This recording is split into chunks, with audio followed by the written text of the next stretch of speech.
If you've got a Bible and you like following along, please turn in it to Ecclesiastes, the first chapter. This is where we're going to spend our time today. Ecclesiastes chapter 1. Solomon, in this book, it's another one of those books that's a little curious in terms of its being in the Bible. I'm thankful it is because of what it teaches. But he gives us advice relative to life here on the earth in a way that is just remarkable. As a matter of fact, you may not be aware of this person. His name is Jean-Paul Sartre. Sartre was an existentialist philosopher during the 40s and 50s, and existentialism just has to do with the fact that here we are thrust into the world. What do we make of that? And he wrote in a way that I read Solomon and I just think, gee whiz, man, Sartre just sounds like Solomon. I mean, literally sounds like him. Sartre said this. He said, and this is a brilliant phrase. Think about it for just a minute. He says, a few hours or a few years make no difference at all once you've lost eternity. That sounds just like Solomon to me. Let's take a look at this text and see what Solomon would say to us. I'll begin reading in chapter 1, verse 1.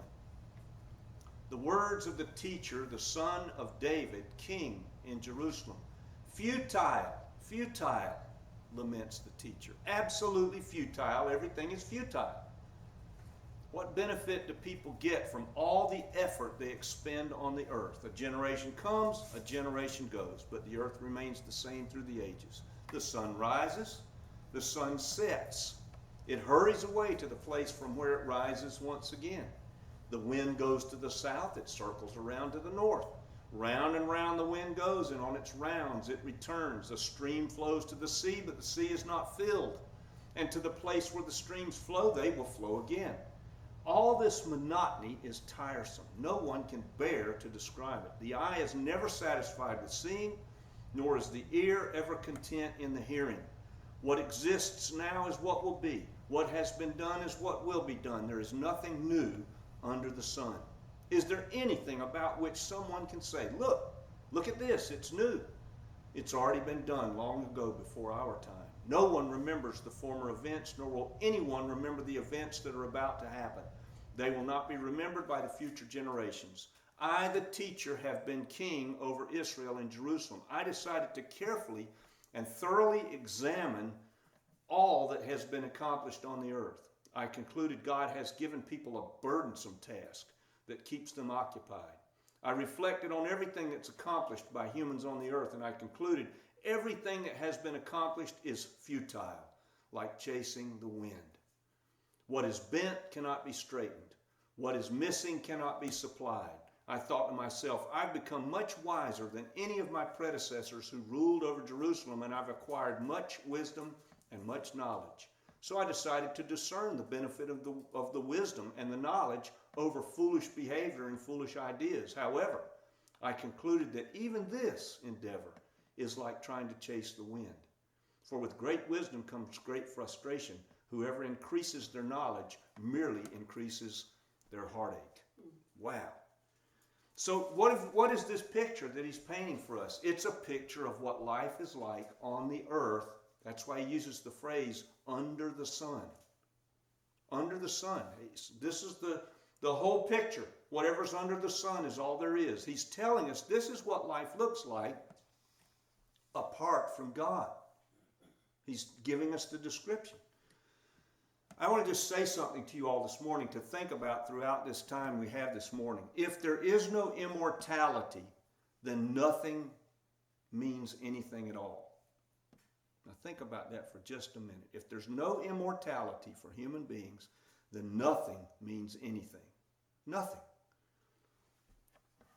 If there's no immortality, there's no justice in the world, anywhere. Right? I mean, think about it. If we went through the period of World War II from the 30s prior to the start of the war all the way until 1945. Hitler rose to power. He had a great life. He had a great life. And he got all the way to the point that the Russians were on the doorstep of Berlin and he killed himself. If there's no immortality, guess what? Hitler wins. He did exactly what he wanted to do. And then if there's no immortality, he cut himself off from the world. No worries. It's all over. He's just potting soil. It doesn't make any difference whatsoever. That's why Solomon keeps this phrase under the sun in this text. He's trying to get us to see if this is all there is, then nothing means anything at all. And I think he's absolutely right. He was so gifted in his ability to describe these things, but also gifted in his ability to test it all out.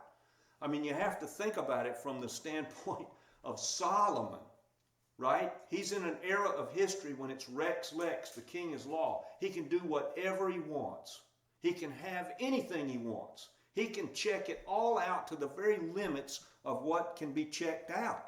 And he did, right? 300 wives and 700 concubines. Seemed to me like he checked it out about as good as anybody could possibly do it.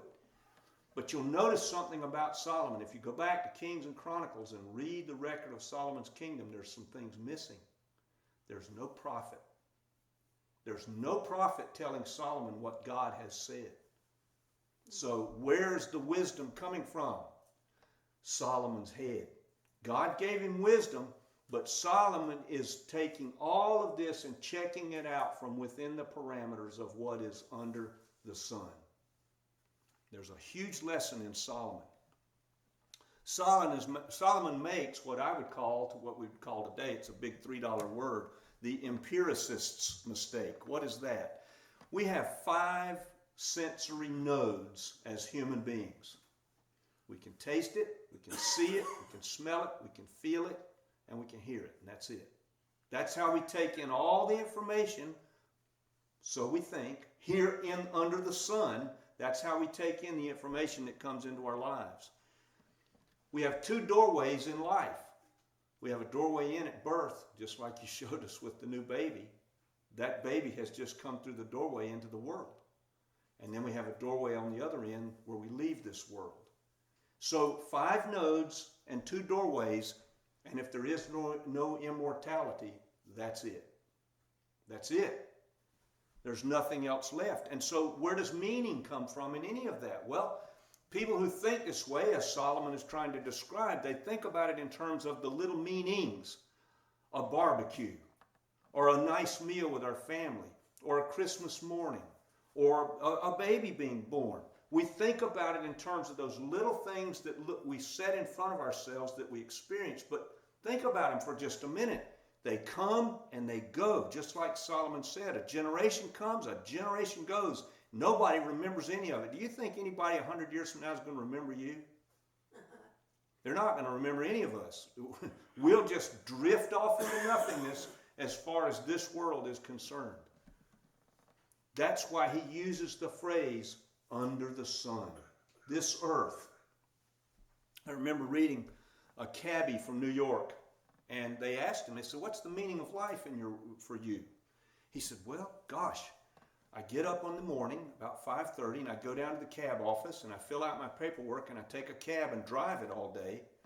Sometimes I get something nice to eat from a vendor on the street in New York. He said, then I go home, I turn the cab in, go to my house, prop my feet up, have a nice meal, and wake up and do the whole thing again next day. And then I wait for the Saturday to come around when I might have a barbecue and have some friends over. And that's it. That's life. That's the whole picture of what it is to live in this world for that cab driver. I remember when I was a kid, my parents, and wisely, my grandparents used to say to me, Rip, you need to find a job where you're doing what you love, then you'll never work a day in your life. And that's true. That's a beautiful phrase, and I see no problem with it. You take a person who loves to paint or is a musician, and they find a way to make a living doing what they love to do, that's great.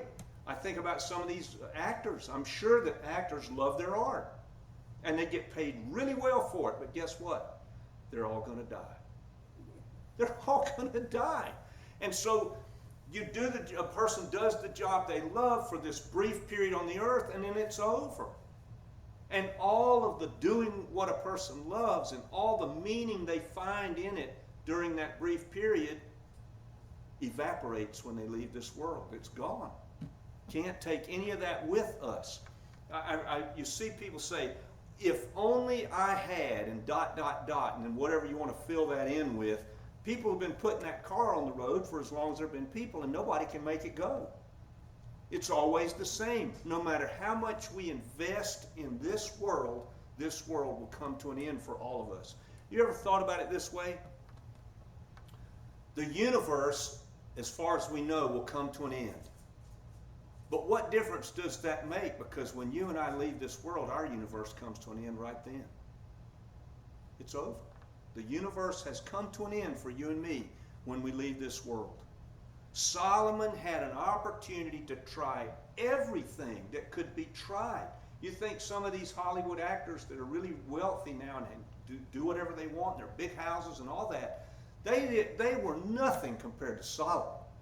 Solomon had the whole kingdom, and anything he wanted to give a shot, he could give it a shot. And he did. And what does he say? Futile. It's all futile. Solomon, if you read the whole book of Ecclesiastes, and I would encourage you to do so, he's looking for the something more that everybody's looking for in the little meanings that we look for in the things we do. Colin goes on a nice horse ride. I go out and play some music somewhere. Maybe when I was traveling, I remember one day I was standing on stage, and I had just played a really nice solo, and I thought, wow, wasn't that great? It's gone. 20 seconds worth of guitar playing, and it's over. It evaporates into the ether, and nobody in that crowd's going to remember it. It's gone. And yet we keep being pulled along by these little things that bring a little bit of meaning in a moment. But they all disappear. Solomon got it right. It's all futile if there is no immortality. The whole universe, think about it. The whole universe is going to evaporate if science is right. And everything in it is going to evaporate with it. It's kind of like you and me, and I love this illustration. Came up with it myself. I remember going by my grandmother's house when I was a kid, and in the spring, and it would rain, and the road was about 3 inches higher than the little curves, and so they would fill with water. And I would come by in the spring, and there'd be one of them just boiling with tadpoles, thousands of tadpoles. I'd come by there 2 days later, and the whole puddle had dried up, and the tadpoles with it. That's kind of where we are. If there is no immortality, we're just like those tadpoles. We're in this world. The whole world's going to come to an end, and us with it, and it doesn't make any difference what we do. Nothing. I remember reading a philosopher. You probably don't know this philosopher. Her name is Susan Blackmore. She's a British philosopher. And she says this. This is her answer to this question of what is the meaning of life. There is none. Just get on with it. Well, that doesn't satisfy me. I'm not happy with that at all. Right? Because I know that this life is very, very short. And if you think about that answer for just a little while, think about this for an answer as well. What difference does it make what we do? How we live? There was a philosopher back around in the late part of the 19th century named Friedrich Nietzsche, German philosopher. He said this, and he was looking at the same set of questions that Solomon looks at, and he says, why should I be good? Why? Why should I care about anything? Why should I be good to this person? Why should I extend myself for this? Why should I give of myself to this? It's not going to matter anyway. It's all going to go away. That makes perfect sense to me. You know, goodness is a fragile thing when you think about it. How easily goodness is damaged. How easily it's damaged. I was watching this report here recently, and there were these people that were trying to make some kind of political statement, so they went into a museum, and here was this big painting, I mean something very ancient, 300 or 400 years old, worth who knows what, and they glued their hands to the painting in some kind of earth protest. That painting, that artist probably worked on that painting for years. And in just a few seconds, the goodness of the painting was done away. Goodness is so easily wiped out.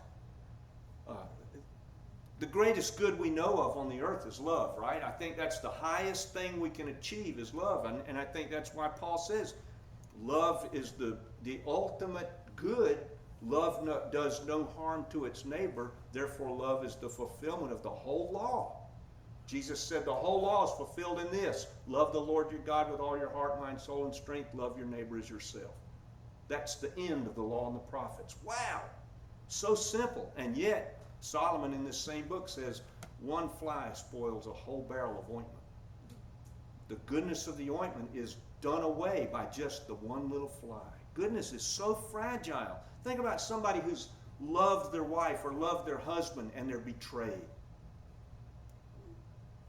All that goodness is just demolished in a second. Goodness is so fragile, it's hard work. And yet, if there's no immortality, what's the point of it? I don't see any reason why I should care about anything if there's no immortality, do you? Why? Just for the fun of it here? Who cares? Right? I can think of 100 reasons why, if there's no immortality, that whatever anybody wants to do should just be just fine. Whatever they choose. Because goodness is hard work. Why do that? Why bother about any of it if there's no immortality? But then you've got Jesus. He's the good shepherd. He comes and he says, follow me in this world filled with evil. Follow me. There's some goodness to be found. But people resist that because sooner or later they look at that and they say, well, that just sounds like some kind of servile slavery. Why should I want to do that? If there's no immortality, what's the point in that? A fine meal with friends. Think about it this way. These little meanings that we all think about is so important. We're sitting down with friends and family having a fine meal. A beautiful experience. I love that sort of thing. Going to have a good one today myself. But there's somebody in another part of the world who's starving while we're eating that meal. How do we make sense of any of that? If this life is all there is, none of that makes any sense at all. None of it. So what is it that God tells us in an answer to this really bleak problem? And it is a bleak problem. The meaning, the justice, where do we find any of it? Well, we find it in the mercy that he offers. There is immortality. God says, believe in me, Jesus says, and you'll have eternal life. So the mercy is offered, but notice something too. It's not mercy that's offered that does away with justice. No, God's pretty smart. He made sure that the justice was taken care of at the same time. How did that happen? Jesus was nailed to a cross. He satisfied the justice for the sin for the whole of the world. Not only those who were there, those who had been there, and those who were yet to come. All of it. The whole picture of justice was satisfied in that moment. And then God poured out the debt that we owed of hell on Jesus. How did he do that? You remember what Jesus said? Why have you forsaken me? Jesus is the only human being on this earth who knows what it is to be forsaken by God. What's the godless universe really like? There's only one person who's ever known, and that's Jesus himself. Jesus found out what this world is like if God withdraws himself from it. None of us knows that. No person who's ever lived knows what that's like except him. So to be a follower of Jesus, the question of meaning in life is answered because there is immortality. Everything we do matters. Everything. Every decision we make, every kindness we offer, every good thing we do, every bad thing we do, it all matters because there is immortality. There is going to be justice. There's a poem. I love this. And that is so different from what Solomon describes in this first chapter. But listen, this is not the whole poem. I bet you've heard this. There used to be a commercial that used this portion of this poem. It's a poem by Dylan Thomas. And once you hear a few of the words, you'll recognize it right away, I'm sure. Do not go gently into that night. Old age should burn and rave at the close of the day. Rage, rage against the dying of the light. That's Dylan Thomas, who himself didn't believe. There was a dying atheist with his atheist friend at his bedside. And the guy's dying, you know, right? And the atheist looks at him and says, "Don't be afraid, man. Hold on to the last." Just like Dylan Thomas, rage, rage, rage against the dying of the light. Well, you can rage all you want. The lights are going out, right? And the man looked up at him and said, "Hold on to what? What are you asking me to hold on to?" Well, for the believer, there's plenty to hold on to. Immortality. God has offered it through the forgiveness he gives us. And there's no reason to rage against the dying of the light, because there's a whole bunch more light to come. I don't know where everybody is today if I've said anything